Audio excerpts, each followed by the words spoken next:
Assalamualaikum warahmatullahi wabarakatuh. Good morning. My name is Muhammad Rahmat Mukso Santoso, represent from first group of Discourse Analysis.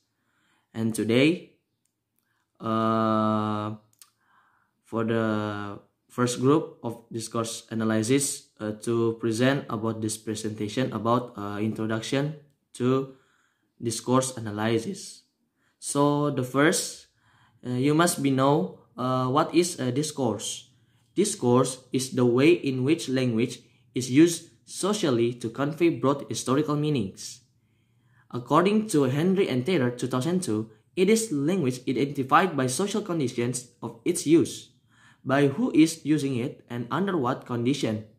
Language can never be neutral because it bridges our personal and social worlds. So discourse to study about the using language about this situation or social condition in general life. And the content of this presentation main 6 contents or 6 aspects. First, discourse analysis. Second, content analysis. Third is the conversation analysis. 4 is the critical discourse analysis. 5, historical overview or historical discourse analysis. And the last is the why discourse analysis. My name is Sri Mulya. I will explain about discourse analysis. Discourse analysis is sometimes divided as the analysis of language beyond the sentence.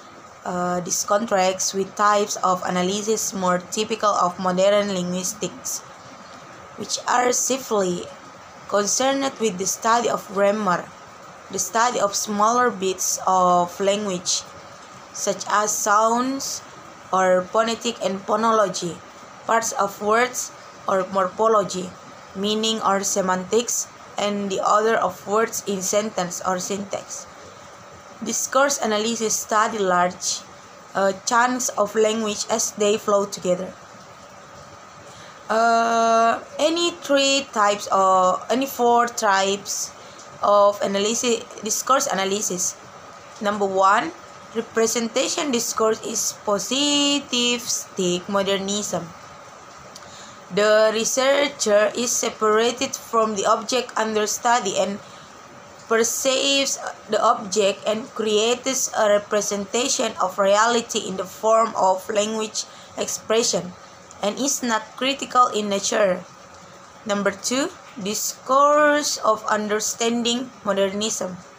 Between the researcher and the object or the interpretive reality under study is not separate. Reality is defined by researchers through the interaction between those who know or research, subject or informants, and knowledge, especially from literature sources. Researchers structure observation, which therefore structure what is known or reality and is not critical. Number 3, discourse of doubt, discourse of suspicion. It is structure and critical modernism. Researchers construct reality based on social arrangement frames and are critical in nature. The last postmodernism discourse is post-structural by rejecting all social arrangement and is critical in nature. Thank you very much. Warahmatullahi wabarakatuh. My name is Nur Alam, and for this part I will explain about content analysis. Okay, let's see what is content analysis. So content analysis is a method that used to identify patterns in recorded communications, or research method they used to find out the conclusion of the text. Or in the other words, we can say that content analysis is the research method that seeks to reveal the author's ideas and we systematically collect the data from a set of the text such as book, newspaper, magazines, web contents, and social media posts. The content analysis process we can break down into five steps. The first is identify and collect the data. The data. So the 7 major elements that are considered of performing content analysis are words, characters, items, paragraph, content, concepts, items, and semantics. The second is determine coding categories. To be able to analyze the content, it is important to divide the entire content collected to categorize so that it can be easy to manage.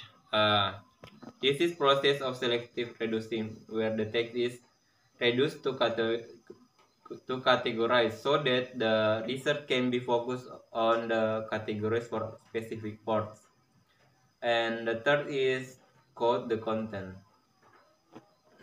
A code is the label that you're assigned to the text that has to be analyzed, and the text can be word or phrase. For example, the code for politician is assigned when there is a mention of any political person in the text.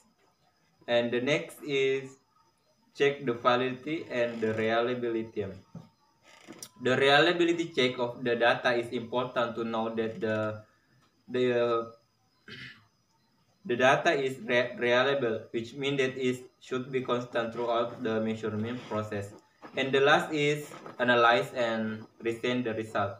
After we completing the analysis, there will be several set of information organized and available as a files, and this has to be presented in a report format that can be easily to understood. And so, okay, I think that's all explanation about content analysis. Thank you. Assalamualaikum warahmatullahi wabarakatuh. Okay, I present about the next presentation for this material. This for the conversation analysis. What is the conversation analysis? Conversation analysis is an approach to the study of social interaction and talk in interaction that, also included in the sociological study of everyday life, has exerted significant influence across the humanities and social science, including linguistics. And about the method of conversation analysis, I make 5 kinds of method of conversation analysis. First is interaction as home of language, and the second is turn taking. Third is repair. The fourth was action in interaction, and the fifth was action sequencing. So this is the 5 methods you always using to about conversation analysis in discourse analysis. I think that's all. Thank you. Wassalamualaikum warahmatullahi wabarakatuh. Assalamualaikum warahmatullahi wabarakatuh. I want to tell you about critical discourse analysis. Critical discourse analysis is an interdisciplinary approach to the study of discourse, or put simply, talk and text, that use language as a form of social practice. According to Feuchtlock, has delineated 3 characteristics of critical discourse, which describe its operation within social life as a part of action. There are genres, ways of acting, discourse, ways of representing, and stylists, ways of being. I think that's all. Thank you. Assalamualaikum warahmatullahi wabarakatuh. My name is Muhammad Fairuz, and I from group 1, and I will explain about historical overview. Historical discourse analysis is used general to trace the way in which two particular discourse device found in examining text or the sources function to destruct certain normative ideas and view of events and people. Historical stage of a language often contain apparently meaningless word and particles. Empty or repetitive process, inexplicable morphological forms or uses of inflectional form, seemingly primitive, stylistic features, and uncategorizable or odd text types. While traditionally many of these features have been viewed as grammatical, plenus, vertical expedients, intensifiers or emphatics, colloquialism or defects of style. It has proved fruitful in recent years to re-examine these features using the tools of modern discovery analysis. Why discovery analysis actually? By studying discovery analysis, you be promoting yourself as critical consumer of information. This means that you begin to view the way newspaper encourage you to look at something one way but not other. Maybe that's all from me. Thank you very much. Fact, society as a whole, uh, as a whole, looking at how social injustice is portrayed, and how certain social group might be mispresented in discourse. Another reason is that CDR allow you to look at topics that interest you specifically.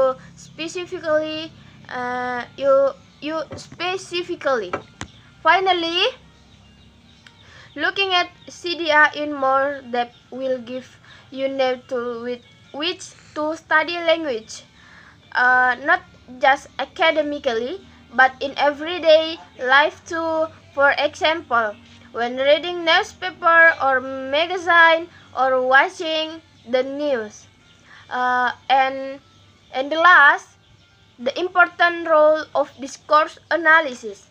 Number one, as linguists, to find out how language works, to improve our understanding of an important kind of human activity. And number two, as educate, uh, uh, as educate. As educators, to find out how good text work, so that we can focus on teaching or student this writing or speaking strategies. And number three, the last,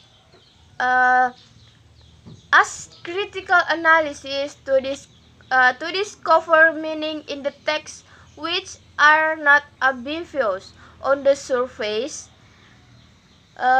Analyzing a politician's speech to see their preconception. Thanks for attention.